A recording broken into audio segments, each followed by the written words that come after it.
Hello and welcome to the Oral Health channel. If you are a patient who is taking blood thinners or on antiplatelet drugs, this episode is for you. Let's start.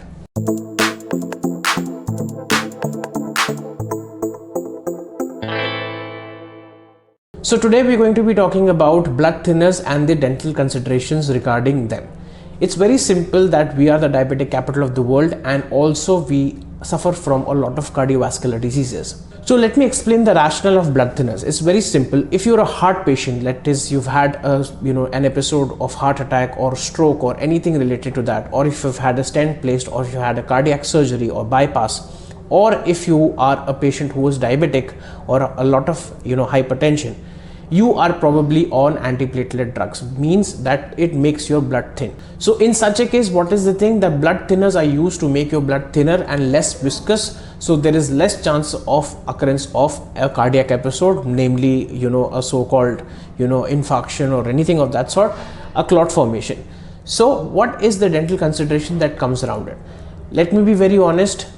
If talking about senior citizens, most of us are probably diabetic because India is the diabetic capital of the world, and unfortunately if you've had a cardiac episode, you're probably on blood thinners, which kind of puts you in the relative contraindication. Relative contraindication means that it might be necessary to review your medical status before going for any surgical dental procedure, such as an implant placement, a gum surgery, or an extraction or an impaction.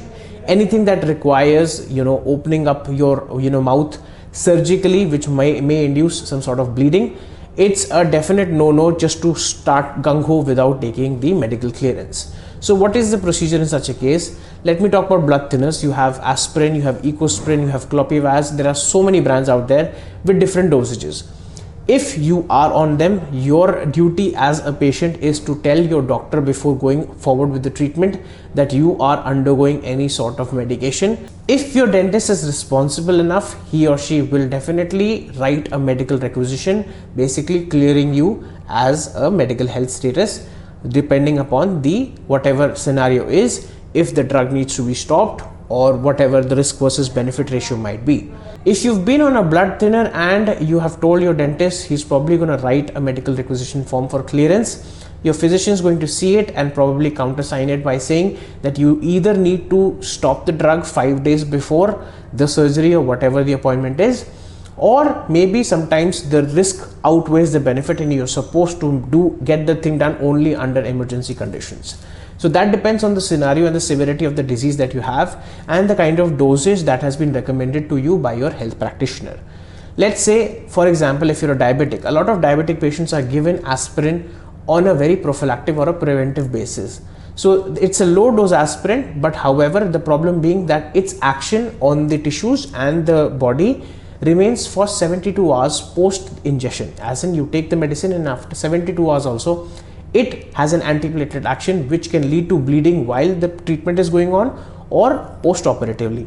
So what you need to understand is we have to make sure, although sometimes the new concept and the literature says that you don't need to stop the medication, but just to be on the safe side, our dental community decides to resort to making sure working in tandem with the medical community and making sure that you stop the blood thinner 5 days prior to the procedure.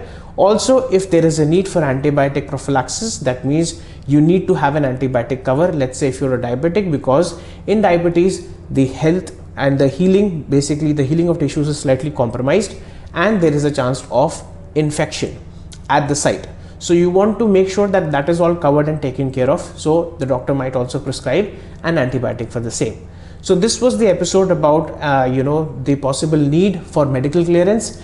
I would request you ardently that if you are undergoing any sort of medication or treatment regarding anything related to the heart or diabetes or anything from the medical side, please don't hesitate to tell it to your dentist, because there are a lot of drugs that can interact with a lot of medicines and painkillers or antibiotics that we give. So we have to be very careful, especially around warfarin and all those things. If you're on warfarin or coumarin therapy, we don't know. We have to make sure that whatever we do, we have to see the possible drug interactions, and whatever scenarios or whatever antibiotics or medications we have to give, we have to first titrate them and see and take a calculative risk for the procedure that has to be done. So this was the episode about blood thinners and the need for prophylactic antibiotics. And I hope you like this episode. Please like, share and subscribe and help us grow. Have a nice day.